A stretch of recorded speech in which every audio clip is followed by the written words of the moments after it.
en base a la prueba. Bueno, vamos a empezar los lípidos, ya terminamos un poco los carbohidratos y las proteínas en toda la extensión de lo que podíamos, porque claro, en carbohidratos yo les comenté, hay siempre mucho más que pasar. Les tengo una deuda que es entregarle un poco más los tips, esos que se los di muy resumidos, entregárselos más in extenso, de manera que lo tengan más escrito y que aprendan a tomar mejor la decisión cuando eligen un hidrocoloide, a pesar que uno siempre está un poco más incorrecta, o sea, perdón, indecisa cuando sale y no los usa nunca, y los tiene que usar, pero siempre hay un vendedor técnico, están las clases, está la información del mercado, está la red, están estos tips que le entrega la profesora y así van a tener a lo mejor alguna ocasión de elegir mejor. Esa es la intención siempre. Bueno, y una vez pasados esos dos temas, el siguiente tema es un tema que son los lípidos, como dicen, versión resumida. ¿Por qué versión resumida? Porque en esta parte yo los presento en una versión resumida, no me interesa hablar con detalle de cada ácido graso, de las características de saturación, insaturación, menos de la parte nutricional, porque no me corresponde a mí, tienen nutrición, Marcela yo sé que también les hace. No voy a hablar tampoco de las formas de deterioro usuales de los lípidos, que son la oxidación lipídica bajo el punto de vista del proceso químico de oxidación, y en la cual el otro proceso que también es químico pero que interviene en enzimas, que es la lipólisis, en la cual los lípidos son degradados a través de enzimas. ¿Por qué no lo hago? Porque podría ser tema de Bio2. No sé si Angélica lo hace en Bio1, probablemente a lo mejor ahí debiera estar mejor ubicado que en esta etapa más avanzada. Y segundo, porque es un tema recurrente en la carrera, es como la actividad de agua, que siempre aparece en varias asignaturas, el concepto, y se extiende más, y es más conocido que el hilo negro, la verdad. Entonces, para estar repitiendo cosas, mejor ver los lípidos bajo este punto de vista que yo elegí, y que también nos podrían producir alteraciones en la formulación de alimentos, pero que son otro tipo de alteraciones que generalmente no las tratan la mayoría de los profesores. Entonces, primero los voy a presentar en esta versión resumida, como dije, pucha, ya empezó el mouse de porquería. No sé cómo ahí activa el mouse. La versión resumida en la cual primero las generalidades de los lípidos, sabemos que la mayor parte de la materia grasa, no toda, pero la mayor parte de la materia grasa son triésteres, o sea, con una unión éster, los ácidos grasos se unen a una molécula de glicerol, que es un alcohol de 3 carbonos. Y entre el grupo alcohol, y el COH del ácido graso, se produce una unión éster, y en ese alcohol van a ir unidos en cada carbono ácidos grasos que pueden ser iguales o distintos. Pero la mayor parte de la materia grasa son triglicéridos. De 100 gramos de grasa, 95 gramos son triglicéridos. Además, los ácidos grasos que participan en los lípidos son numerosos, pero son solamente más o menos 40 tipos de ácidos grasos que se repiten en la materia grasa de los alimentos y nuestra, por supuesto. Pero hay algunos bien extraños, o sea, que, por ejemplo, en el pescado hay unos ácidos grasos propios a lo mejor de la especie, pero son 40 los que normalmente se repiten en la conformación del triglicérido. Todos los lípidos son insolubles en agua y solubles en la mayoría de los solventes orgánicos, una característica de los lípidos y de otras sustancias que están asociadas a ellos, como por ejemplo algunos pigmentos liposolubles que no son en estructura química un lípido, pero que tienen la particularidad de que también son insolubles en agua y solubles en la mayor parte de los solventes orgánicos. Y todos poseen una densidad menor que el agua y por lo tanto van a ubicarse en la parte superior. Si lo ponemos en un tubo con agua, el lípido arriba, el agua abajo.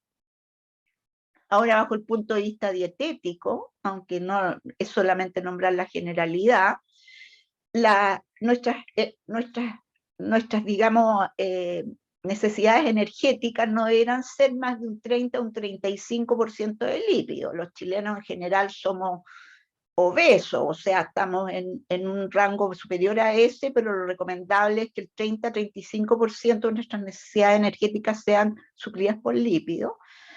Además de las grasas saturadas, no debieran ser más de un 10% de esa energía. O sea, de nuevo, restricciones con respecto que Marcela seguramente se va a referir a eso, a las grasas saturadas y lo mal que nos hacen. Y también dentro de los lípidos están las moléculas de colesterol, que también el colesterol va provocando estas placas arterioscleróticas y va en el fondo a provocar problemas de salud y no deberían superar los 300 miligramos de colesterol. ¿Cuáles son las funciones? Son diversas y a lo mejor las dos últimas que están puestas en la diapositiva pertenecen a fisiológicas, digamos, a la parte más bien de organismos vivos en general, y las de arriba son generales para todo, para los alimentos, qué sé yo. Aporte de energía, claro, siempre aportan energía, 9,4 kilocalorías por gramo, mientras los glúcidos todos sabemos que son la mitad prácticamente, 4,1 kilocalorías por gramo. Proveen de ácidos grasos esenciales, sí, y ahí están los tres, o sea, está puesto el araquidónico, que es un ácido graso que tiene discusión sobre si es esencial, pero está el linoleico, el linolénico, el oleico, que no está incluido ahí, pero nosotros tendríamos que ingerir grasa. Yo me podría poner a dieta y no comer nada de grasa, y eso no puede ser, porque hay algunos ácidos grasos que nosotros no los podemos fabricar, digamos, o proveer, y por lo tanto los tenemos que traer a través de la dieta, un poco parecido a los aminoácidos esenciales, ¿no es verdad?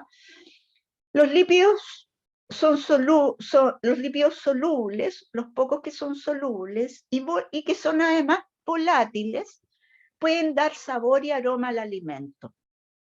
O sea, aquellos lípidos que pueden integrarse a una matriz, ya sea lipídica generalmente, o aquellos que tienen que tener un poco de ayuda para estar incorporados en una matriz acuosa, nos podrían llegar a proporcionar algo muy importante en las características organolépticas: aroma y sabor. Es algo que instintivamente nosotros buscamos, ¿no es verdad? Otra característica de los lípidos es que influyen en la apariencia, en la textura y en las sensaciones en la boca. Muy parecido a lo de arriba, pero un poco más saliente. Textura podría ser no exactamente, podría influir en el sabor o podría ser una textura sensorial, solamente que yo lo tomo con los dedos, pues, dactilar, digamos, en el cual encuentro que es duro o blando, pero en el fondo no está influyendo en esta sensación que al mismo tiempo tenemos en la boca, que tiene que ver con el sabor y la palatabilidad, y que en la cual es la textura, que más bien está incorporada en el mouth feeling, que se llama, y las sensaciones en la boca. Entonces influyen en la apariencia, en la textura, en las sensaciones en la boca, incluso en lo brillante o no brillante que puede ser un alimento. Por ejemplo, el chocolate tiene esa característica de que el brillo es algo que se aprecia. Tienen características especiales como medio de transferencia de calor, más que conocido cuando les hacen todos esos ensayos de transferencia de calor, que las materias grasas no tienen la misma conductividad térmica que los sistemas acuosos, y por lo tanto tienen características especiales para transferir el calor. Por ejemplo, en el caso de una canal, por ponerlo en alimentos, en carne bovino, cuando se está calculando, por ejemplo, cómo se va a transmitir el frío a esa canal para conservarla bien en el matadero, en la planta, es distinto una canal que tiene poca grasa a que tiene harta grasa. Entonces yo tengo que tomar en cuenta que la materia grasa ahí está haciéndome, digamos, calcular en forma distinta cómo voy a llevar a enfriar ese alimento. Aportan color al disolverse en ellos muchos de los pigmentos naturales, como los pigmentos carotenoides, que yo les decía que son solubles en grasa y no son solubles en agua, y también algunos pigmentos sintéticos, que tienen la misma característica. Ya en el organismo son catalizadores, y ahí están todas las acciones que actúan, por ejemplo, vitaminas liposolubles que forman parte del sitio activo de la enzima y que por lo tanto ayudan a la catálisis enzimática, las prostaglandinas, las hormonas esteroidales, etc. Y también en el organismo actúan como elementos estructurales. Todas las membranas celulares y en general todo lo que nos protege en los órganos está constituido por lípidos. O sea, las membranas un 100% no son lípidos, son lipoproteínas, lípidos, son más complejas que solo lípidos o solo proteínas. Pero digamos, si ya la membrana celular tiene lípidos, imagínense la importancia que tienen también bajo el punto de vista fisiológico. Y recubren los órganos y los protegen mecánicamente. Lo súper conocido es que nosotros alrededor de los riñones tenemos mucha materia grasa, o no exceso, pero depende de lo gordito, lo flaquito que seamos, pero están ahí, esa materia grasa está para proteger a los riñones a lo mejor de golpe o de algún trauma externo, etc.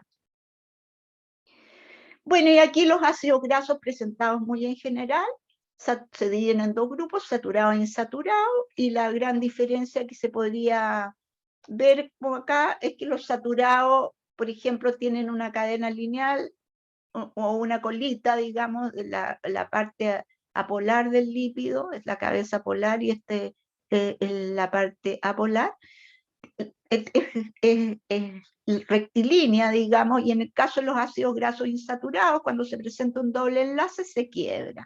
Eso vamos a ver más o menos que tiene una importancia en la funcionalidad. Entonces, tenemos ácidos grasos saturados e insaturados, y no es menor, porque esto podrían unirse las colitas con las colitas muy ordenadamente, en cambio estas como quiebres que se van produciendo en las colitas puede producir un empaquetamiento más desordenado y eso le va a dar una funcionalidad distinta. Bueno, pero ahí está la definición de cada uno y un ejemplo: un ácido graso de 16 átomos de carbono, C3, CH2 14 veces repetido, COH. Un saturado de esto de 16 átomos de carbono es el palmítico, ¿no es verdad? Y luego tenemos el mismo, 16 átomos de carbono con un enlace entre el carbono 9, doble enlace entre el carbono 9 10, y se representa por 16, indicando la insaturación, cis, y se dice de la ubicación en donde está ubicada esa insaturación.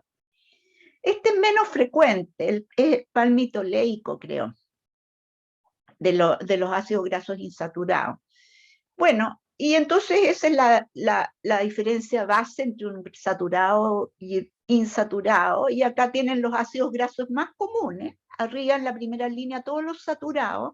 En los alimentos, entre los saturados siempre va a estar el mirístico, el palmítico y el esteárico, y entre los insaturados, las materias alimentarias que tengan ácidos grasos, o sea, todos tienen insaturado, pero que los ácidos grasos insaturados que van a predominar siempre en la composición van a ser el oleico, el linoleico, el alfa-linolénico, el ácido araquidónico, y en el caso de los pescados en particular, estos ya empiezan a ser como, no, el araquidónico es en todas las estructuras, pero el que tiene 20 átomos de carbono y 5 insaturaciones, como ustedes ven acá en distintos carbonos, el cosa pentaenoico, que es casi un ácido graso presente en pescado. Nosotros, yo creo que también tenemos, pero obviamente el pescado lo tiene en mucho mayor cantidad.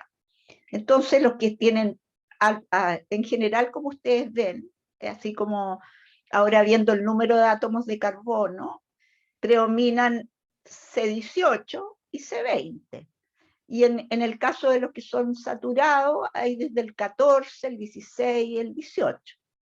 En algunos particulares, como el aceite de coco, podrían ser C12, C10, pero estos son los que predominan en la mayor parte de los alimentos. Bueno, otra observación es que estos dobles enlaces que se van presentando en los insaturados son más bien de estructura cis y no trans, y por eso que el reglamento establece, porque los trans podrían tener un problema, digamos, más agudo, los cis no lo tienen, pero los trans sí, con la buena salud. Y por lo tanto, como en la naturaleza son más bien cis, y eso es lo que tenemos todo, y si nosotros por el procesamiento aumentamos la cantidad de trans, podemos tener problemas.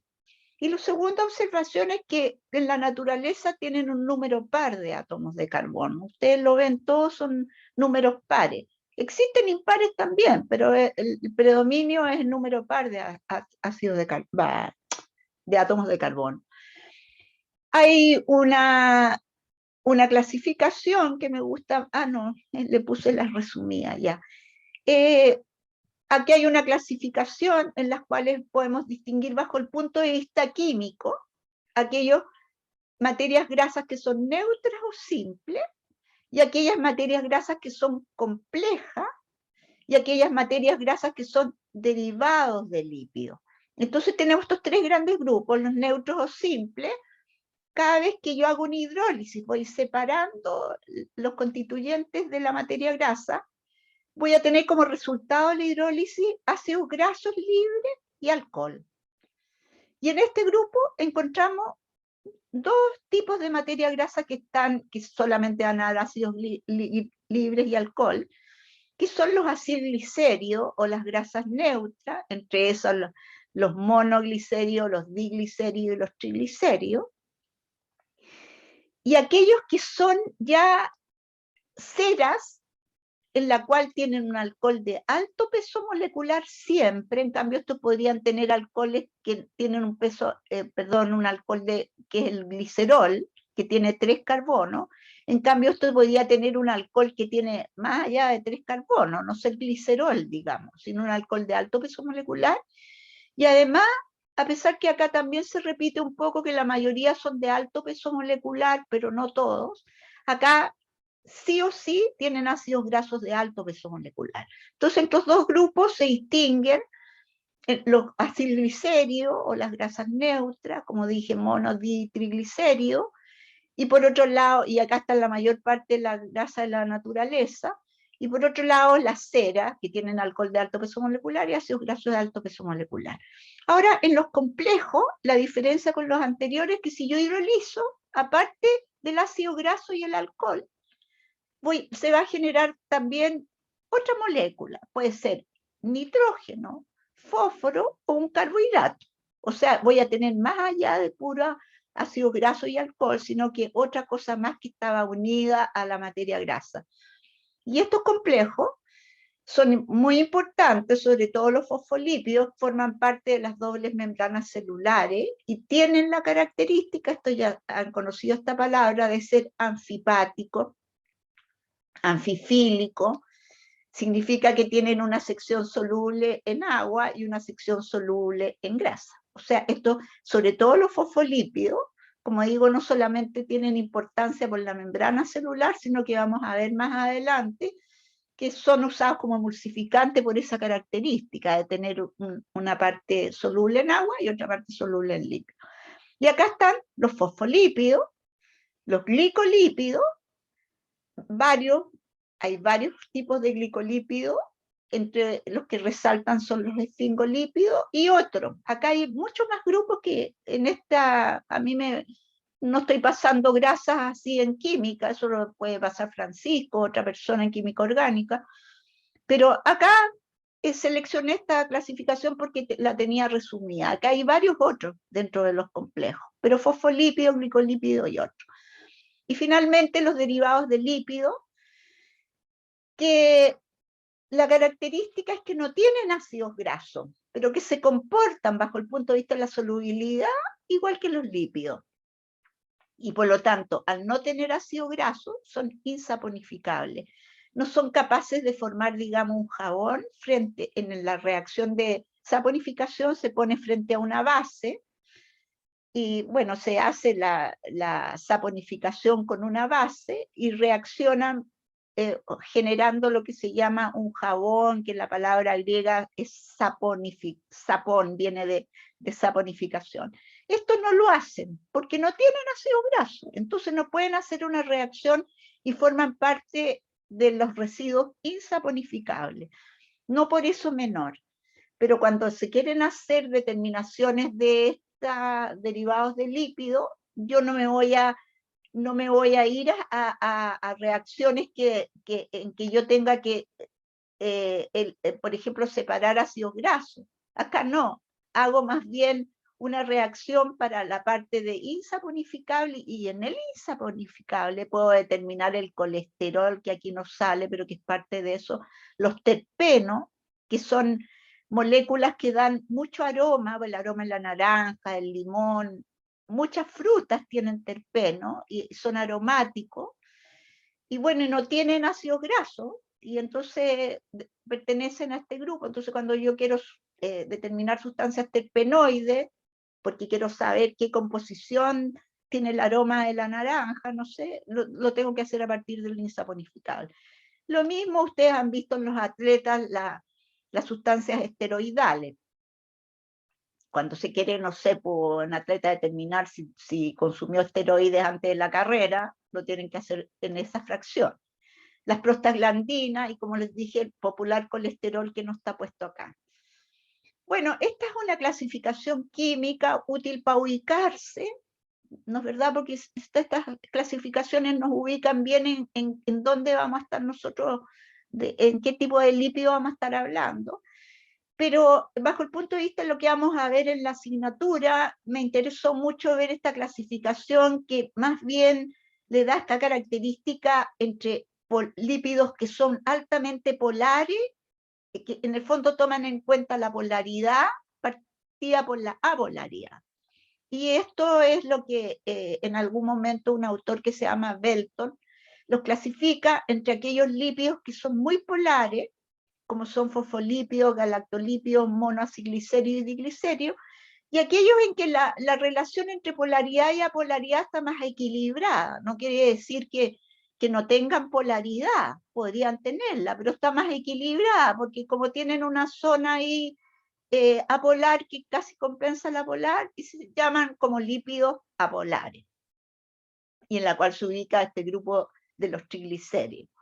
Los que son fuertemente marcados por su polaridad son justamente los que se usan por eso, por su polaridad, en agentes emulsificantes, son muy usados como emulsificantes. En cambio, los triacilglicéridos tienen otras características y no tienen tan marcada esta polaridad como para ser usados como agentes emulsificantes. Bueno, ¿cuál es la funcionalidad de los lípidos en los alimentos? De nuevo, viéndolo bajo el punto de vista, igual como vimos la parte bioquímica por un lado, de proteínas y de carbohidratos. Ahora, ¿cuál es la funcionalidad de los lípidos? Bueno, tienen varias funcionalidades, a las cuales yo no me voy a referir a ninguna de estas, sino que más va a ser la funcionalidad que nos va a cumplir bajo el punto de vista asimilándolo a lo que vimos en proteína, a todo lo que es el efecto organoléptico y las propiedades reológicas, ¿ya? Pero, por ejemplo, tienen propiedades que aportan valor nutricional y buena salud, ya lo comentamos, la calidad sensorial, que está en parte comprendida en lo que vamos a ver como funcionalidad nosotros, la estabilidad, sobre todo, esta estabilidad también tiene que ver con algo de lo que nosotros vamos a ver, pero también es fuerte en este rasgo de ello, la estabilidad química, ¿no es verdad? Sobre todo la oxidación lipídica, que es tan rápida y que siempre nos está molestando en los alimentos, pero eso no es lo único. Ellos podían, por su estabilidad, cambiar la forma como cambia, por ejemplo, un cristal, que es lo que vamos a ver, les va a cambiar la funcionalidad también dentro del alimento, y eso va a cambiar la estabilidad del alimento. Y también la seguridad. Eso es como siempre lo hemos tomado en cuenta. Y acá hay algunos ejemplos, de los cuales no los voy a leer todos, pero por ejemplo, apariencia, está influido por la luz sobre las gotas, y por lo tanto nos va a dar una solución o la presentación de un alimento opaco o transparente, lo que depende de la miscibilidad, por ejemplo, del aceite. Esto es muy propio de lo que vamos a hablar a lo mejor en la asignatura, la untabilidad. Depende de la organización que tienen los cristales, los agregados de cristales, y eso es muy importante en alimentos grasos como la margarina y la manteca. Una margarina que yo rompo el pan para poder incorporarla al pan no es untable. En cambio, esa que se desliza, vamos a ver el concepto más adelante, corresponde a una margarina que vamos a apreciar mejor, que se desliza cuando nosotros la desparramamos, por decir la palabra, con una mala palabra, pero bueno, con el cuchillo sobre el pan. Y eso es la untabilidad, muy apreciado en margarina y manteca. La textura. La textura es algo bien integrador de varias cosas, como ya vimos en textura, un poco de proteínas influyen carbohidratos, pero en el caso de los lípidos, la textura depende también de la cristalización de las grasas en las gotas.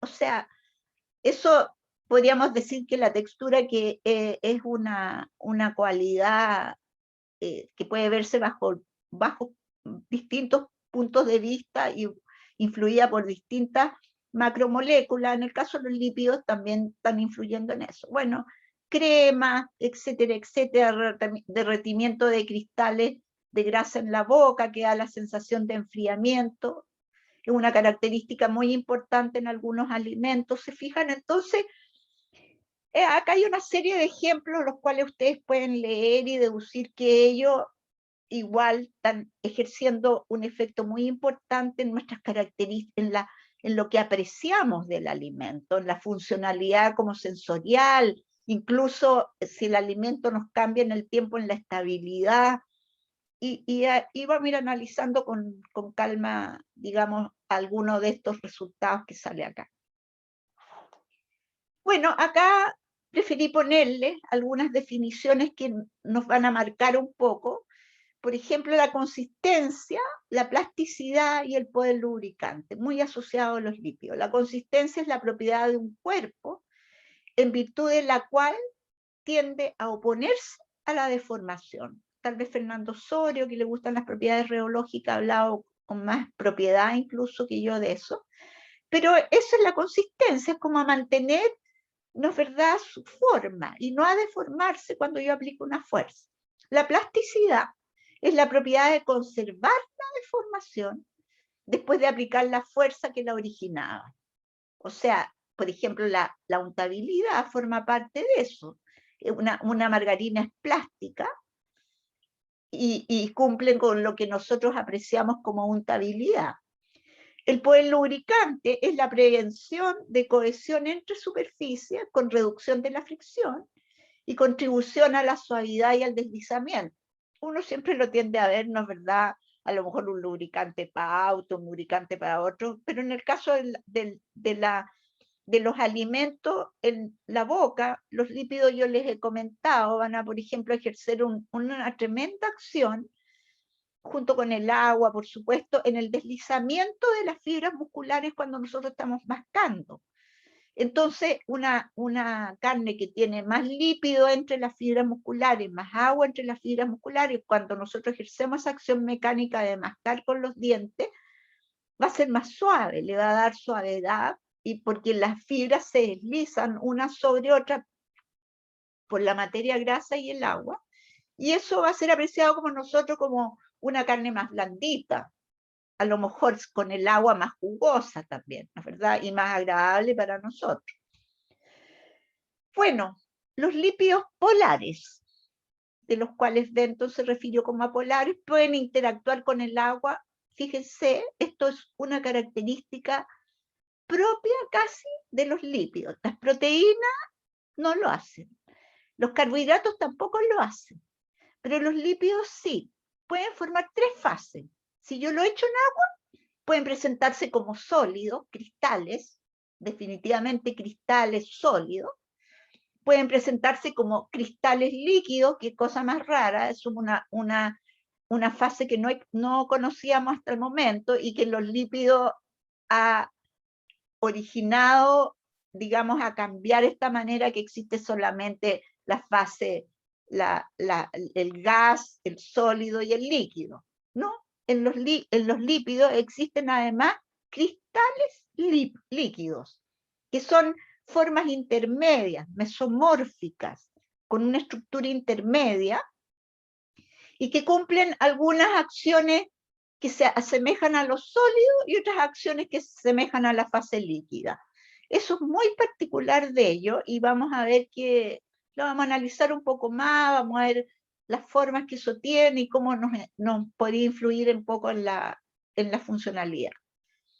Bajo el punto de vista reológico, el comportamiento de las grasas es complejo porque coexisten en estas tres fases, fase sólida, otra líquida y otra como cristales líquidos, influenciados por la temperatura, la composición química y la estructura física de la materia grasa. Entonces, además la fuerza de cizalla, vamos a ver, también está. Entonces, cuando nosotros estamos manejando materia grasa, supongamos, estamos trabajando en una industria de margarinas y mantequillas y de todos los alimentos grasos, a lo mejor algunas cremas para el café, no tengo idea, alimentos en general que pertenecen a alimentos grasos, voy a tener un problema porque ellos no son iguales, como dije, no presentan esas dos fases, sino que presentan esta fase además intermedia, que está en el fondo, la pueden hacer cambiar.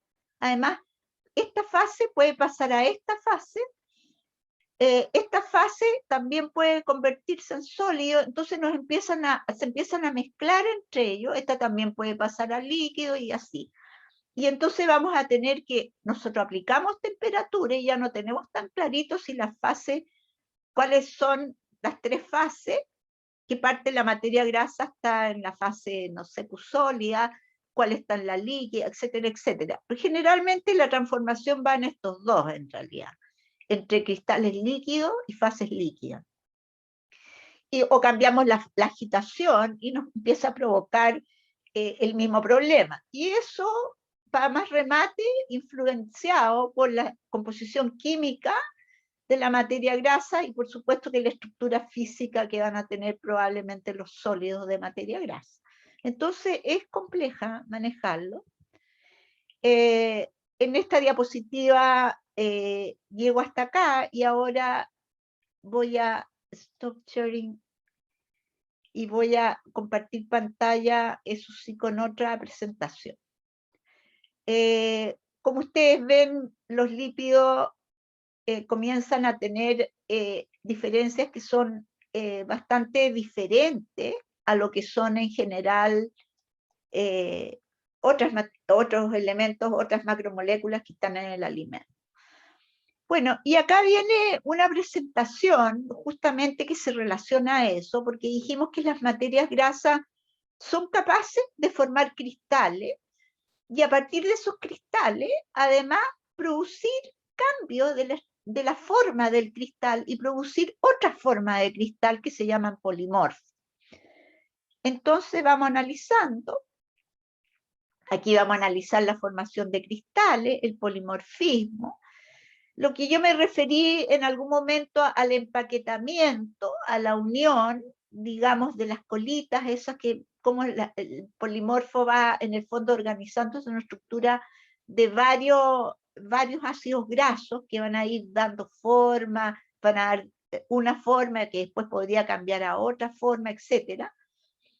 Y un concepto muy importante, al final vamos a ver, perdón, casos en alimentos, pero un concepto muy importante en el manejo de la materia grasa, que se llama el índice de sólidos grasos. Podría decir que alguien podría decir, ¿es un indicador de laboratorio? Yo diría que sí, pero que no deja de tener una tremenda importancia práctica. Entonces vamos por partes. El índice de sólidos grasos. ¿Por qué es tan importante? ¿Por qué la profesora le está dando tanta importancia? Porque el comportamiento de una grasa ante la fusión no está definitivamente completamente por su punto de fusión, no.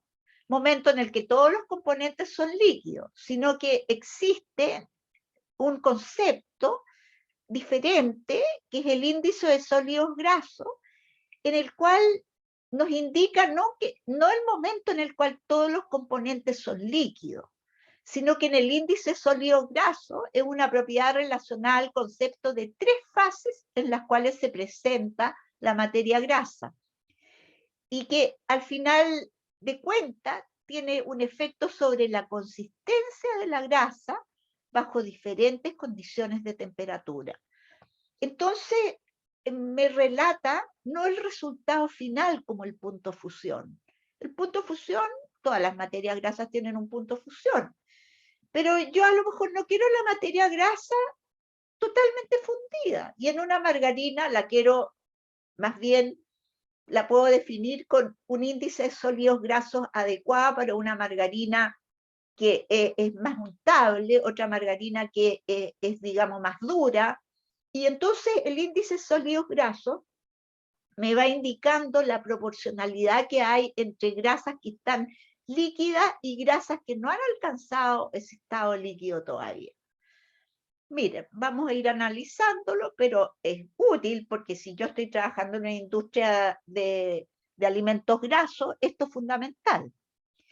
Y por supuesto que no es al lote, porque está definido bajo el punto de vista de la Unión Europea y bajo el punto de vista de las normas norteamericanas, y nosotros debiéramos entonces saber el índice de sólidos grasos, por ejemplo, por decir, de una manteca, que está conformada a lo mejor por una parte de grasa vegetal y otra parte de grasa animal. Y dentro de la grasa vegetal existe, no sé, grasas de distintos orígenes vegetales, etc. Entonces, yo con eso logro formular a lo mejor, al utilizar las materias grasas con un índice de sólido graso adecuado, logro hacer una manteca, por ejemplo, que en general en alimentos se conocen en inglés como chutney, muy útiles para todo lo que es panadería o un montón de alimentos que están relacionados al uso de chutney. Entonces, puedo formular una manteca adecuada para el propósito que yo quiero.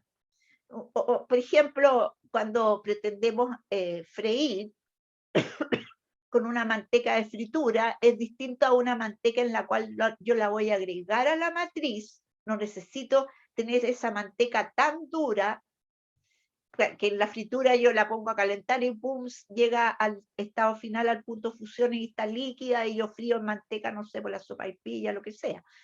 Pero hay otras mantecas en la cual yo las voy a usar para hacer algunas preparaciones, en la cual no quiero llegarla a fundir total, pero la quiero poder usarla de una manera adecuada y que no se me esté, en el fondo, me esté yo aproblemando con deshacerla hasta introducirla a la matriz, y eso me va a provocar un problema. Entonces, como ven, el índice de sólidos grasos tiene varios usos acá, como vamos a ver.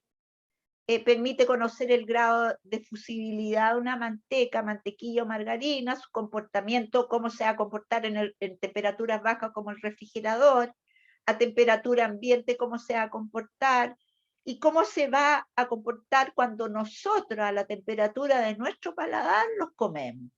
Y entonces eso va a dar una importancia en los usos del índice sólido graso. Además influye, miren, en las técnicas que yo voy a usar y en los equipos con que se procesa la materia grasa. Tal como en los emulsificantes, que yo les dije que habían equipos para distintas viscosidades, distinto tamaño de gota.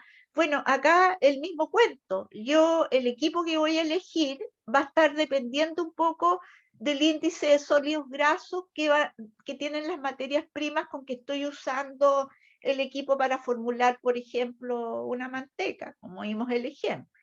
¿Ya? ¿Cómo se mide? Usualmente se mide por la expansión, el cambio de volumen al fundirse en relación a la temperatura. O sea, cómo cambia el volumen en relación a la temperatura. Esa es como la base. o lo que también podríamos decir la dilatometría, que es la misma expresión del cambio de volumen, dilatometría, ¿les suena eso?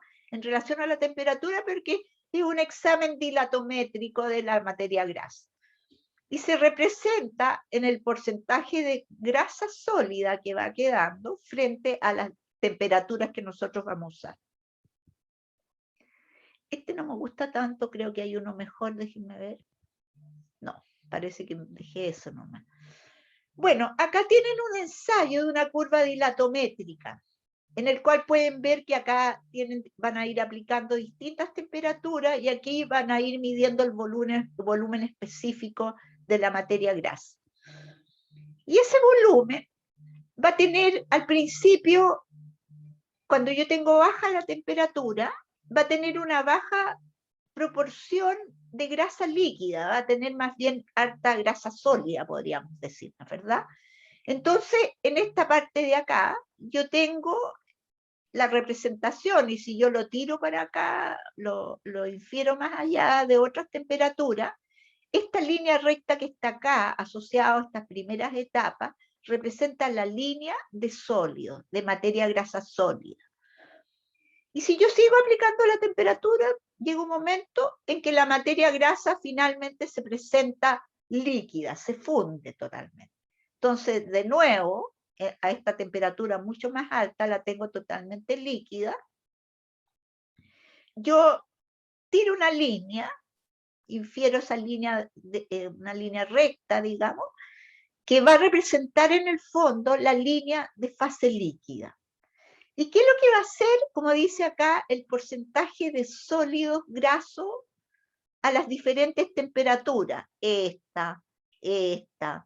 Cualquier temperatura que yo vaya tomando, generalmente voy a tomar estas que están aquí, en que yo tengo una diferencia, no cuando está totalmente líquida, ni cuando está totalmente sólida, ¿no es verdad? Sino que cuando yo tengo una relación acá. Por ejemplo, acá en el ejemplo, la representación del porcentaje de sólidos grasos es BC, es la distancia esta BC, esto BC, dividido por AC, dividido por AC.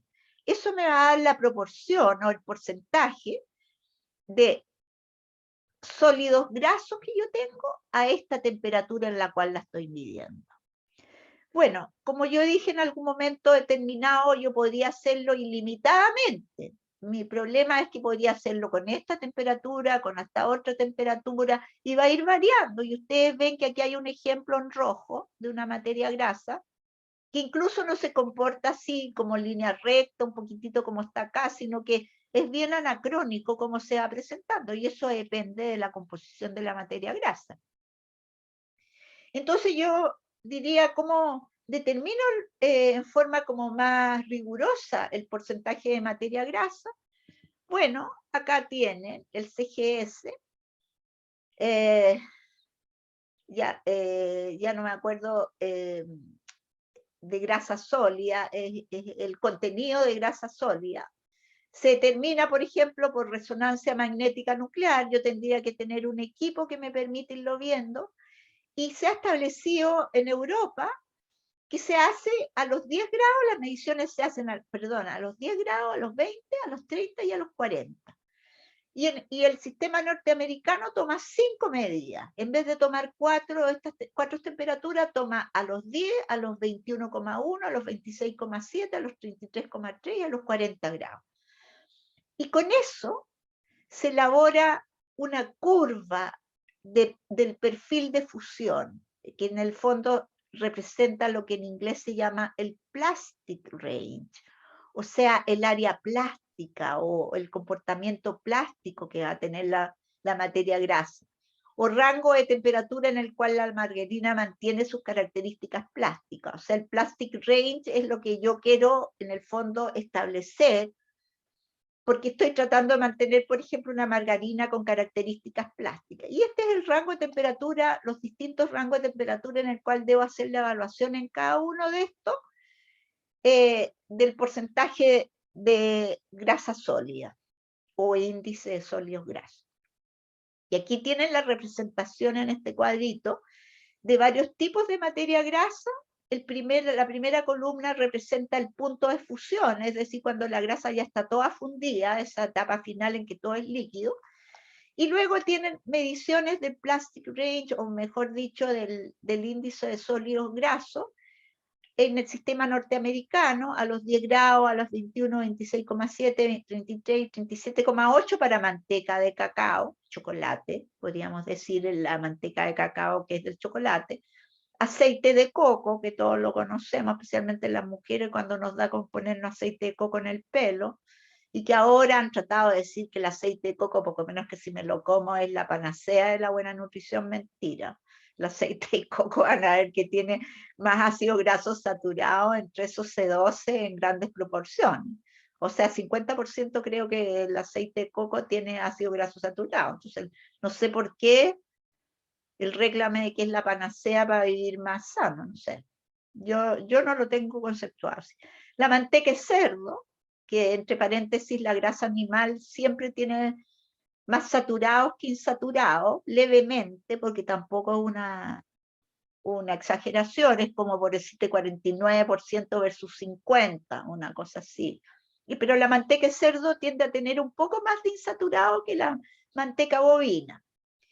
Y el aceite de palma, en la que prácticamente el aceite de palma, hay distintos tipos de aceite de palma, y yo supongo que este es el aceite de palma más usado, que es uno de los tipos de palma que son tropicales, etcétera, etcétera, que tiene también un punto de fusión relativamente alto, como ustedes ven ustedes, 39,4, pero bueno, vamos bien.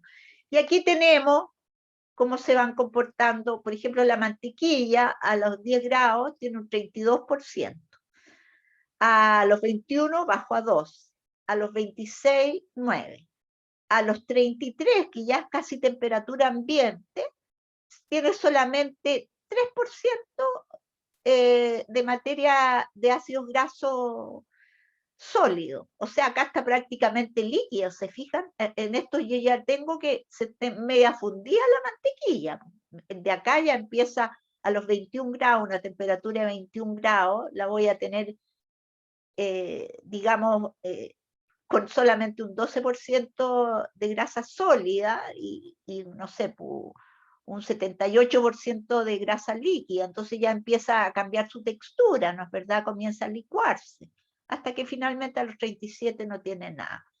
Si nos vamos, fíjense, al aceite de palma, miren, la palabra es aceite, sin embargo, esta grasa a los 37,8 no tiene nada de grasa sólida, y a pesar de ser un aceite, tiene un poquitito de grasa sólida, un 4%, poco, claro, se presenta la mayor parte líquida, un 96% es grasa líquida, pero eso le va a dar algunas características, a lo mejor al presentar algo de sólido, una grasa más cristalizada, que podría a lo mejor hasta tener problemas en el manejo, versus esta. Claro que yo no voy a ser tan tonta para usar mantequilla que me cuesta un ojo la cara, versus el aceite de palma que es mucho más barato. Entonces también aquí está la relación precio, y a lo mejor si no tiene gran interferencia con este 4%, prefiero un aceite de palma que me va a costar, no sé, voy a inventar, $1 el litro versus la mantequilla que me va a costar, no sé, entre la mantequilla y el cacao son las grasas más caras. ¿Por qué? Porque cuesta más, las fuentes son más escasas. La mantequilla viene de la grasa animal, y bueno, la grasa animal de la leche en el fondo, de la materia grasa de la leche, y bueno, la mantequilla se saca de la leche para venderla como mantequilla, y bueno, es el negocio de la leche, y tiene características muy especiales, lo mismo que la grasa de cacao, y por eso a lo mejor son escasas por un lado, más escasas, digamos, y por otro lado tienen características que las hace, entre comillas, más únicas que el resto de la materia grasa. Entonces, ir a perder por procesar un alimento con un 4% de sólido como el aceite de palma, que me sale mucho más barato y no me provoca problema, usar mantequilla, sería como ilógico. Bueno, acá tienen la representación, un poco lo mismo, aquí tienen el índice sólidos grasos, dilatometría o como quieran expresarlo, aumento de volumen específico, etcétera, etcétera, versus la temperatura en 3 grasas que son bien diferentes entre ellas. Bueno, al tiro van a notar que la que hace esto, como que tiene una estabilidad en un cierto rango y luego baja rápidamente en un estrecho rango de temperatura, baja líquida, es la mantequilla de cacao. Eso es una característica de la mantequilla de cacao. Estar sólida a temperatura ambiente, me la pongo en la boca y se deshace en la boca. O sea, imagínense, ambiente será 20 grados, la pongo en mi boca a 37 y ya la tengo líquida y yo la siento suave, y con eso el chocolate que tiene más manteca de cacao más fino es. Luego tiene una, por decir, media ordinaria. La segunda es ordinaria, el sebo animal. O sea, no es ordinaria, perdón, viene de todos, tenemos sebo en la piel, pero a partir de los subproductos de la industria cárnica, de bovino y especialmente de cerdo, se saca este sebo, que es la manteca de cerdo, por decirlo un poco más bueno.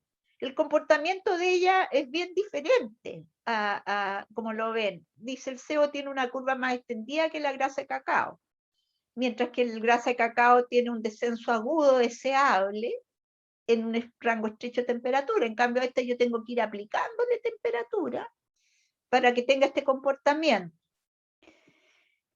Diferencias que vamos a ver por cómo son cada materia grasa, no todos son iguales. Bueno, las grasas, dijimos, forman cristales. Uno de los estados es sólido y son cristales.